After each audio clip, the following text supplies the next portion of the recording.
Hi, welcome to Buffzone. My name is Kyle Ringo. This is Ryan Thorburn. We cover the University of Colorado Athletic Department for the Daily Camera newspaper. Here to talk a little hoops today. The Buffs are well into their season, coming off a win Monday night against Georgia. They're 4-2, going up to Fort Collins for a game against the Rams. What are you expecting in this game? I expect a tough game for CU. They managed to beat Air Force at Clune Arena despite not playing their best. I think this will be a little bit tougher atmosphere. Probably a similar level team, maybe a little more talented, but I think it'll be tough because CSU really circles this game in all sports, and particularly Tim Miles does a good job with it. So I think it's going to be their toughest non-conference game remaining. After this, they have 8 home games in a row. Yeah, it'll be interesting for me to see in person for the first time this year the Buffs play on the road. Obviously seen them play in Puerto Rico, seen them play on TV and whatnot, but this team has a lot of young, inexperienced pieces and parts playing some key minutes, and it's always interesting to see how those guys respond in those situations.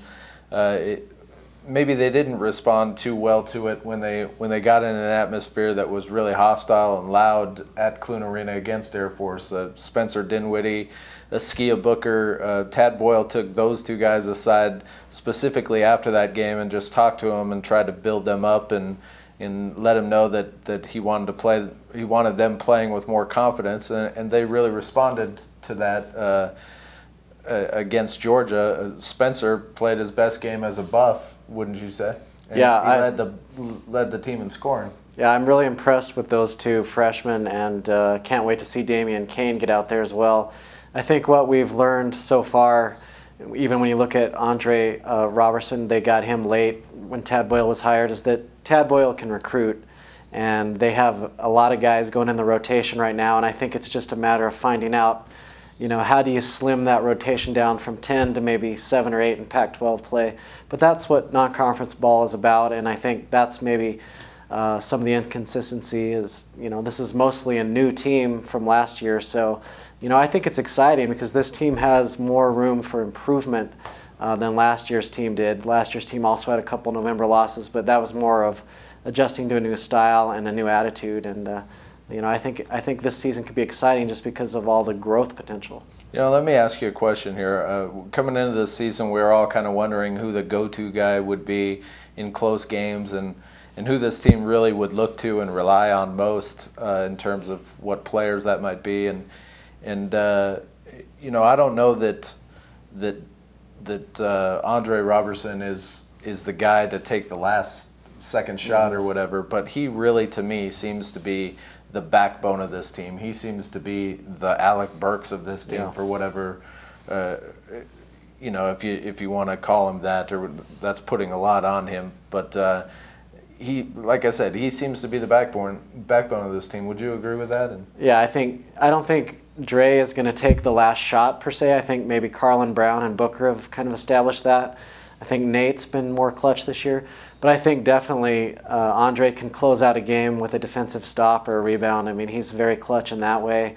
He's averaging well into a double-double. The last CU player to average a double-double for a season was Stefan Pele 10 years ago. So he's a special talent, and I think NBA scouts know that, and I think in a couple years he will develop into that next Alec Burks type of guy that'll you know, carry the CU flag into the NBA. Yeah, I was really impressed with him against Georgia. He had 15 points, 15 rebounds.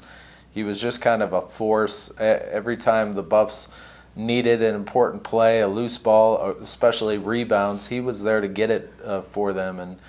And I don't know that, you know, you can rely on one guy to do that for you over the course of an entire season. You need definitely other guys contributing at a higher level, but if he can continue to sustain this level of play and even build on it, he's going to be a heck of a player going forward.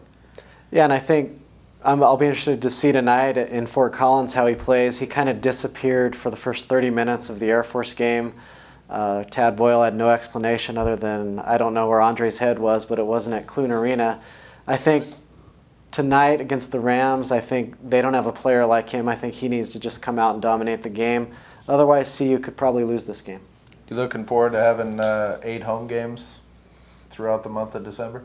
I am. I went to Puerto Rico. I mean, that was nice, but it'll be interesting. I think the Buffs can really get a lot of momentum going into the Pac-12. And let's face it, UCLA's off to a horrific start.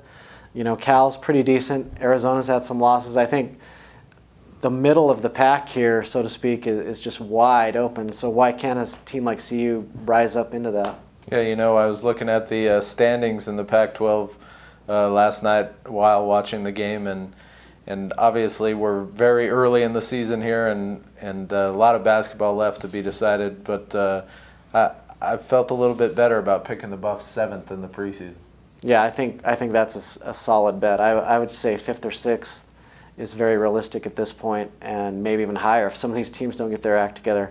So we'll see you guys tonight at Moby Arena. If not, make sure you follow us on Twitter, at Kyle Ringo, at Ryan Thorburn, and we'll see you next time on Buffzone.com.